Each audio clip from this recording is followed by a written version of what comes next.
So I've been dissecting this hind limb of a heavy horse. So you can see the hock here, the trochlear groove.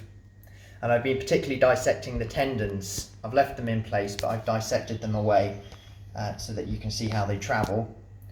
The main distinction with the extensor tendons in the hind limb is that even though at this point around the hock there are two tendons, you've got your lateral digital extensor tendon and your long digital extensor tendon.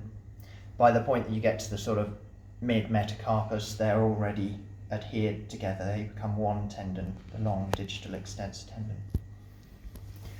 So I've dissected them apart, but let's see how they travel away. They're both travelling lateral to the outside of the limb.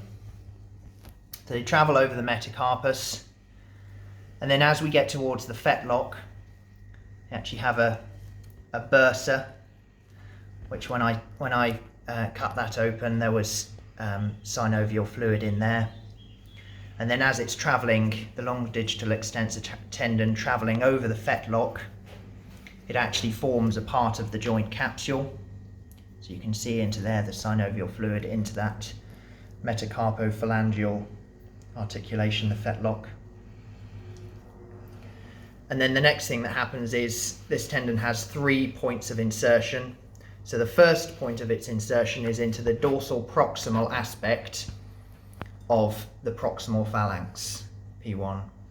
This attachment was by far the smallest when I dissected it. In fact, you can hardly see it here, but there are just a few strands where it was attaching onto the proximal aspect of the first phalanx.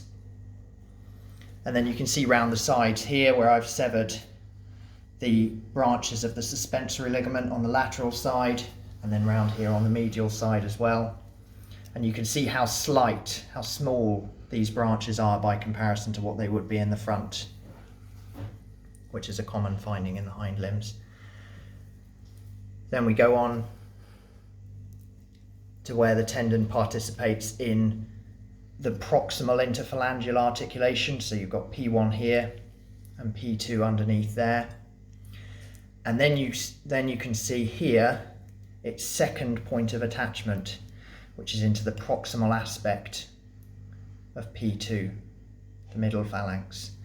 So you can see the strands there where I've cut them on the tendon, and the strands corresponding there where it attaches into the bone. And at this point the tendon really starts to splay. You can see that best from the front as it starts to really widen and travels to make its last insertion. You can just about see here, looking down into the hoof capsule, this is the distal interphalangeal articulation. So you've got P2 here, and then inside the hoof P3, and you can just see the beginnings of the extensor process there, which is where this long digital extensor makes its insertion. So just laying it back down, you've got 3 insertions into the proximal aspect of the third phalanx, proximal aspect of the second phalanx, proximal aspect of the first phalanx, the suspensory branches, lateral and medial, and then it lays back down here towards the lateral aspect of the limb until it separates into your long digital extensor tendon and your lateral digital extensor tendon.